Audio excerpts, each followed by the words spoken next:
Welcome to the Aviation Pros Podcast, the go-to platform for professionals in the aviation industry. Powered by AviationPros.com, the leading source for comprehensive news, insights, and data on airport operations. Whether you're focused on airport management, improvement programs, ground handling, equipment, MRO, or FBO operations, we've got you covered with the expertise and resources you need to stay ahead.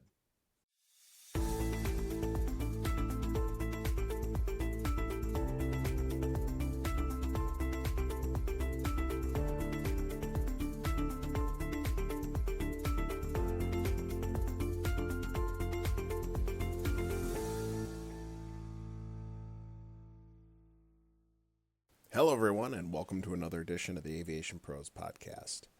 I'm Joe Petrie, Editor-in-Chief for Airport Business. 4 years into the Bipartisan Infrastructure Law, airports across the U.S. have invested billions in needed improvements to update facilities.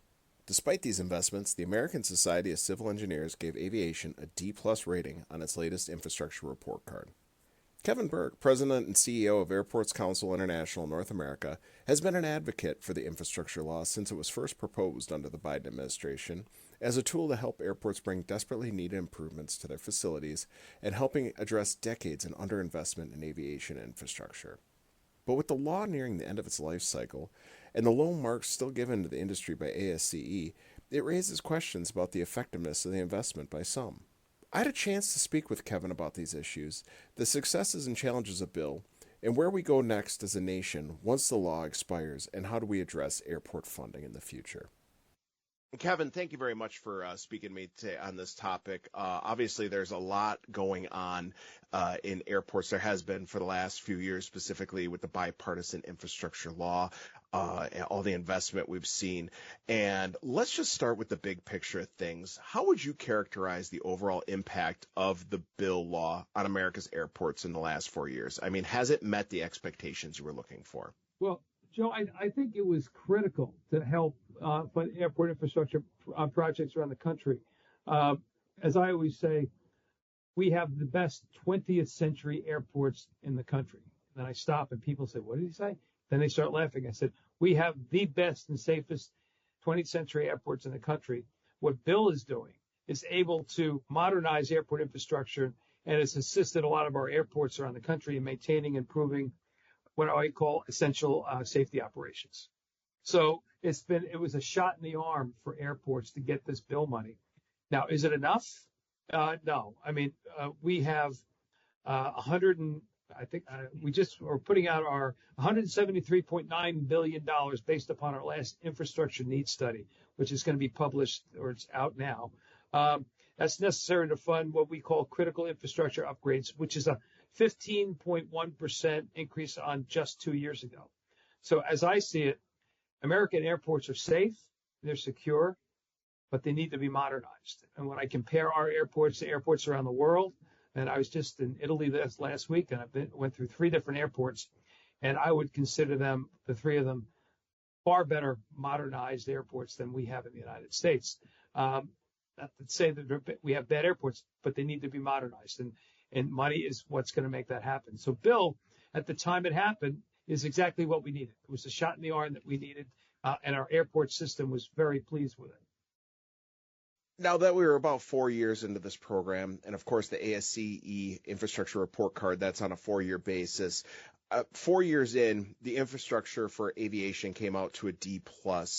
What was your initial reaction to that grade? And is it fair to given the level of federal investment we've seen through BIL? Well, I'm not surprised with it, Joe. I mean, the first time I saw the D+, I was in a Senate hearing, and I was next to the head of the American Society of Civil Engineers.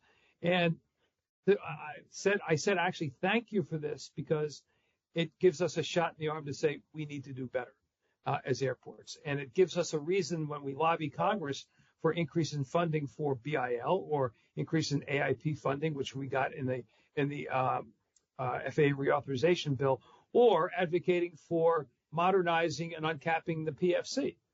All 3 things are going to help modernize U.S. airports.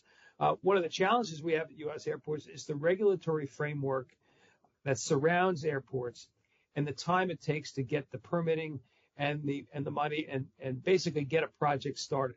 And we have projects that normally would take in any other country 2 years. they take 5 or 6 years here if they ever get going at all. So I think this gives a recognition to airports that we've gotten a good start, but there's a lot more we need to be doing to modernize airports. How much of the actual progress that was out there was hindered with the additional reaction of having BIL put in and the additional funds going in? How much of that was lessened or possibly depleted both by the amount of inflation we've seen over the last few years, and then just even coming into this year, the concerns about tariffs and what that has been doing to some of the raw material prices as well, as far as addressing some of these infrastructure needs at airports? Well, it certainly affected it. When you see, for example, when BIL came out, there was then going to be a restriction on the use of foreign product to build. So you had some airports that had already bought steel for projects, say they bought them from Korea, and they had a limited amount of time in which they could use it, but after that they couldn't buy it. Now what we're going to see, unfortunately, and whatever the president says this afternoon on tariffs, that's going to raise the cost of building airports. Clearance out, like it's going to affect every other consumer product or any building project. The price of steel is going to go up. The price of iron is going to go up. The price of labor is going to go up. So the challenge is the longer it takes an airport project to be completed, the more costly it becomes. So the issue for us is that, yes, we need the money, and yes, we need the money to complete it. And the faster we complete it, the cheaper it will be. The longer the process and the environmental regulations, the permitting process, that all slows things up. And what I've learned in this job is I used to think that the food industry, and that I used to work for many years ago, was the most highly regulated industry I'd ever worked for. They pale in comparison to the regulations that are faced by airport directors and airports when they build new projects. So, and these are, as you know, Joe, these are multi-billion-dollar projects. It's not small change. And the longer you wait, the more expensive it gets. So inflation is cut into that as well.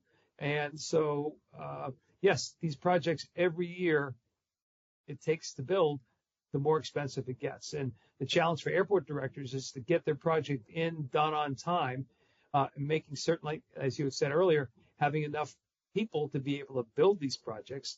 A labor issue, making sure there's enough construction workers, and I hope that's going to be the case. But this immigration challenge is that there might not be. So a lot is hedging on a lot of different things that the administration's doing, and hopefully we'll be able to weather the storm. But right now, I'm happy with the money they've had. We're continuing to advocate for more funding. What we say, Joe, is that airports are critical in every community. They are critical. I call them critical economic engines. I call them really cities within cities. That's what they are. We support, and we have data on this, Joe, we'll share with you, but we support 12.8 million jobs. We provide almost $620 billion in annual payroll. And we know for a fact that our total economic impact is $1.8 trillion. So those are all very big numbers. So when you aggregate all them, the impact on airports is incredible for any community. When you build airports to make them better, you're trying to attract more and more passengers, more and more airlines. And the more modernized we make those airports, the more attractive those airports become. So that BIL money was a great seed for us to get that going. But we still need that $177 billion over the next 5 years. And when you multiply or divide that by 5, it doesn't come close really with the money we're bringing in now with the needs we have to modernize the airport. So something's got to give. We have to get more funding. I would love to modernize the PFC and uncap that in some way. And, maybe this administration would be amenable to that. So we have our challenges, but I'm real proud of the fact that our airports have, every airport I go to, Joe, I see cranes. And that's an important thing. That means they're building. That also means they're incurring debt, because right now the current PFC at 450 is really worth about $2. And all that is doing is paying off debt. That is not for new money for building. So the rules of the PFC are you can use the PFC to pay off your debt. And most of these airports are bonded. So they're assuming debt from Wall Street. and they have to pay that off. So, and that's what the PFC is doing. The original reason for the PFC was to help airports pay for modern infrastructure. So now airports are taking on a lot of debt through bonding to be able to build these structures. So therefore, as it rolls down the stream, the more expensive an airport gets, the cost per enplanement increases. And as airlines look at each airport and say, okay, which airports are the best to fly into based upon passengers using the airport and the cost of the airline, as that CPE rises, oftentimes you become less attractive to an airport. So an airport director and an airport authority does best when they can keep that CPE low. And that means don't acquire as much debt. So when you get funding from the federal government, from AIP and other sources, that tends to keep that debt ratio down. So airport directors, I'm amazed at the job they do with what they have to work with. And but you'll see in the next 5 years, the face of airports is beginning to change. And you see that. Take a look at LaGuardia. I know that was a public-private partnership, but there are plenty of other airports out there that have modernized and completed. Look at Nashville. Look at what SFO's done. Look at what other airports are doing. Sacramento. They're all building something new. So they're all becoming 21st century airports. And that's great to mention all the different airports that have seen, actual construction going on, the cranes and the shovels in the ground. We're seeing the modernization take place. The additional funding, it was there to modernize, improve capacity, and reduce congestion overall. Right. So where have we seen the standout successes of having this bill, and where has it lagged as opposed to what was promised initially? Well, one of the worries we had going in, BIL is, if airports hadn't spent the money they got, would it be clawed back by Congress to be used in something else? So we've advocated to our members, look, if you got BIL money, spend it, and spend it wisely, because you don't want to have to give it back, because it took us a long time to be able to get that money for you. So we've told our airport directors, build, build, build. The president can say drill, drill, drill. We say build, build, build. And the more you can use out of BIL, get it done. And you'll be better for it. So I can't really put my finger on where it's lagged behind. I mean, there's some airports that didn't get as much as others. But, I see some of the large hub airports have done very well. Some of the medium hubs have figured out how to do it. What I worry about, and it's not necessarily about the airports, it's about the ability of airlines to service those airports. To be able to move from a small airport to a large hub. And if passengers can't do that from a small hub airport and their enplanements go down, it becomes harder to fund airport infrastructure projects. So a lot of it has to do with how the airlines see airports as a way to moving from one hub to another. And do they see the value of small airports and using those passengers to create volume and also to create profitability? So, as you know as well, better than I maybe, Joe, is how complicated the airport airline formula is, and how each airport has to pretty much work closely with their airlines, their partners, to be able to make certain that they have connectivity. And without a connectivity, especially with the small airports, that becomes deadly. If you start losing airlines, that makes it harder for you to justify modernizing your airport. Now, the ASCE report highlighted $3.7 trillion in investment gap across all infrastructure sectors in the United States. You mentioned ACI's number is $177 billion. The FAA 173 billion. And all FAA is saying also $114 billion for over the next 10 years as well. Either way you slice it, there's a lot of gap that's still sitting there. Yep. What's needed to close this and to be able to catch up and finally get to where we need to be? If I had my Walter Mitty fantasy druthers, Congress would see this as a crisis and say, airports are critical for infrastructure, just as critical as ports, just as critical as roads, because they transport business, they transport cargo, and that business translates to dollars and cents in local communities, whether it be restaurants, whether it be car rentals, whether it be gas stations, whether it be hotels, convention centers. All that money that airports bring to a community becomes a tax base.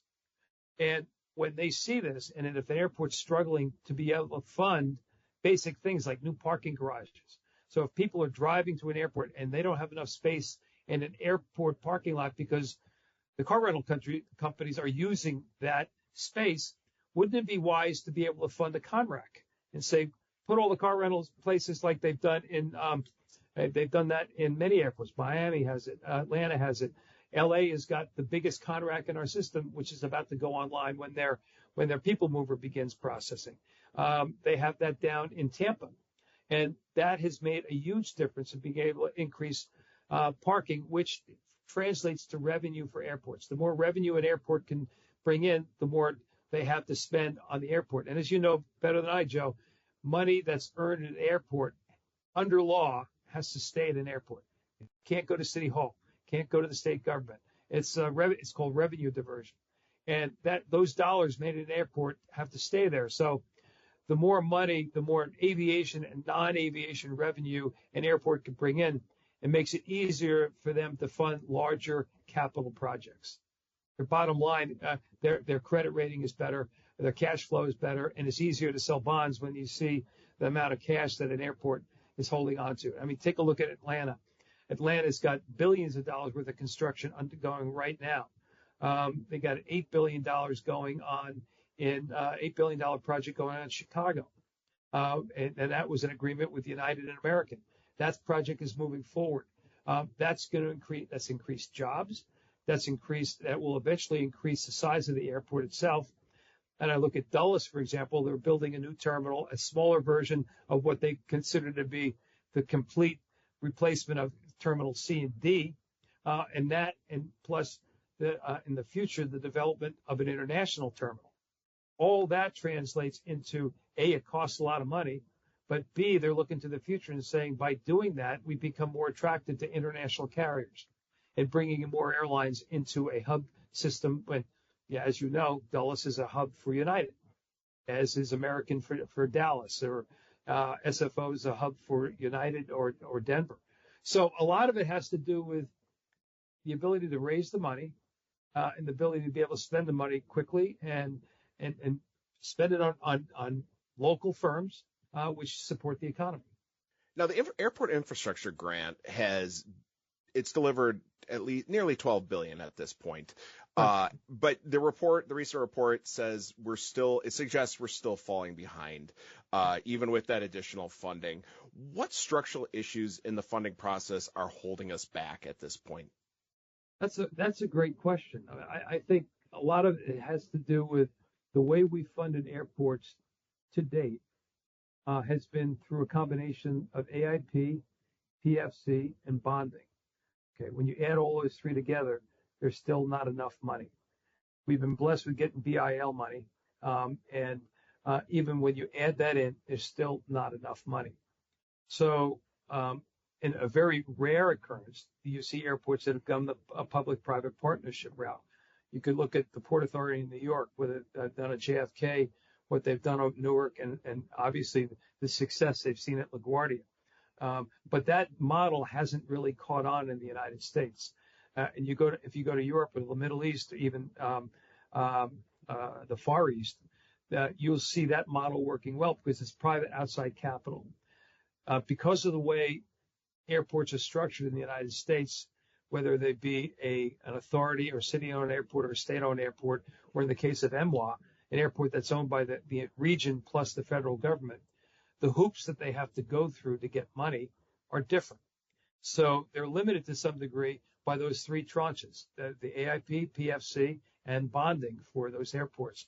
The PFC has not gone up in 20 years. That has been a big impediment to airports. Any finance director in an airport will tell you if you increase and modernize the PFC, their ability to be able to build will go quicker. Because the way I equate a PFC is like when you buy your first home.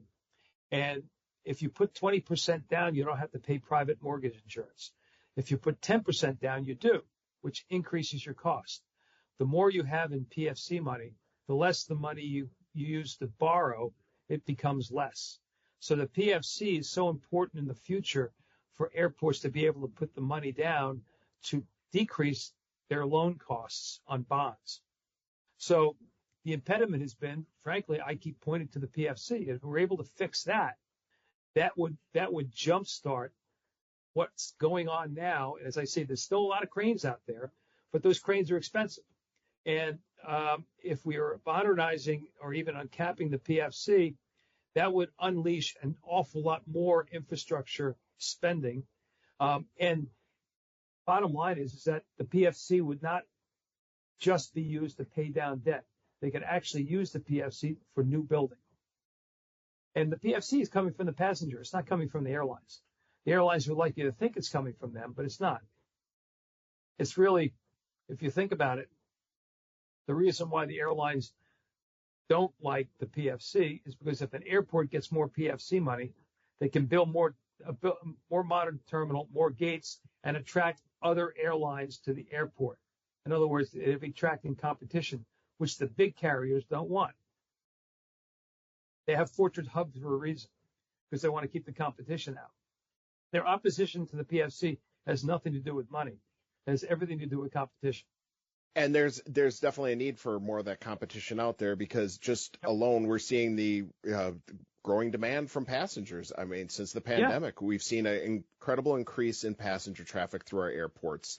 And just looking at the reports from multiple organizations, they're expecting upwards of 50 to 60% of an increase in passenger demand by 2040. Are we building fast enough to keep up with this? No, we are not. And that's what worries us. And that's where the funding comes in. And right now, now that we're fully back from the pandemic and doing much better, airports of having to, you have airports where they're doubling up on gates, where you have an airplane lands on time, but has to wait for a plane to get out of the gate to be able to use the gate. So in other words, there's a demand. There's not a capacity for that demand right now. And so you have places, even a place like Reagan, Reagan Airport, which has got a brand new north terminal built with help from American. Even in busy times, it's a very congested airport. And now that they've increased flights to the west, they busted through some of the perimeter rules for certain airports. They're at capacity, but they're landlocked. They're like Boston is, like LaGuardia is, like San Diego. There's no space for them to expand. So they're landlocked, but yet even in the larger airports where you've seen traffic patterns increase, they're having a hard time keeping up with the demand. So in order to keep up with the demand, you have to start building and building quickly. And some have been more successful than others, but we sometimes find ourselves in a catch-up mode where we know it's coming, we can't build it fast enough, and once we get it done, it'll be beautiful, but what are you doing in the meantime? And it gets down to it's all about the customer experience. Well, when a person enters an airport, we want to make certain that experience is really good. So in other words, don't stand on a TSA line too long. Make sure you have plenty of offerings in the terminal from our concessionaires. And getting through the TSA line quickly allows passengers to spend money in the secure part of the airport, which is revenue for the airport. And so it's as you know, Joe, it's a system that's all interconnected. If one part of the system's not working, it affects the other part. So the faster we can build, the bigger we can build, and the better we can build, brings our airports into the 21st century. Now, the last administration, and part of the big reasons that they were major supporters of the bill, was the sustainability aspect. It was supposed to be a major pillar. One of the reasons it was so important to invest in these new facilities. And of course, sustainability is a big issue for a lot of airports out there and trying to just improve their infrastructure. In your view, has the funding been able to truly help these airports transition towards greener and more resilient infrastructure, or is it more aspirational than actualized? So I think it has for the airports that are building either during that process or I've started to build. They're what I would call their future building. They're not only building for now. I'll give you an example. In Nashville, they just opened up the new international terminal. They put new 21st century glass that's similar to the glass used on a 787 airplane, where you can adjust the amount of light coming into the terminal based upon the time of day. which reduces the HVAC cost within the terminal. So that modernizes it, reduces the cost of the infrastructure, but also it helps you on sustainability. You're using less fossil fuel to heat or cool your airport. You have airports now that are using battery-powered tugs versus diesel-powered tugs. You have Nashville, for example, instead of they're drawing off reservoirs to create cooling and heating for their terminal without having to use fossil fuel. You see that in Seattle. Seattle does the same thing. So with the amount of money that's needed to do these projects, sustainability is a big issue. And there's not a single airport that I know of that's building a new terminal that's not future building that airport, or that terminal itself. They're looking at it and say, well, this is a building that's going to be here for the next 50 years. So we have to not only build it for the sustainability issues faced now, but we have to be able to allow it to adapt should we have to change the building, that it doesn't become a huge cost to change it. For example, talk about electric aircraft, which is it's not feasible right now for commercial traffic. However, if you're building a new airport right now, how are you going to build so should that come, you can adapt the airport without having to tear walls down and knocking structures down? The engineers building these airports are looking at things like that. Also, they're looking at power transmission. Nobody ever really talks about power transmission. So an airport in a local community uses an awful lot of electricity compared to the rest of the community. So the challenge is not the availability of the power, but the availability of transporting that power. In other words, the power systems that get the power into the airport. You saw what happened at Heathrow last week, where that system blew up, went on fire. Their backup system didn't work. Atlanta, a couple of years ago, had a major fire. And when Atlanta shuts down, the whole system gets screwed up, the same way with Chicago. So when they're building these, they want to build sustainable projects that they're actually getting the electricity on the airport rather than have to rely for the energy that's off the airport. You have places like Indianapolis where they have huge solar farms. Dulles is building a huge solar farm in conjunction with Dominion Power. So airports are looking at, okay, in order for us to make the money to run the airport, we have to reduce our costs and our power costs and also to be good public citizens, because we as an industry have committed to net zero in carbon emissions by the year 2050.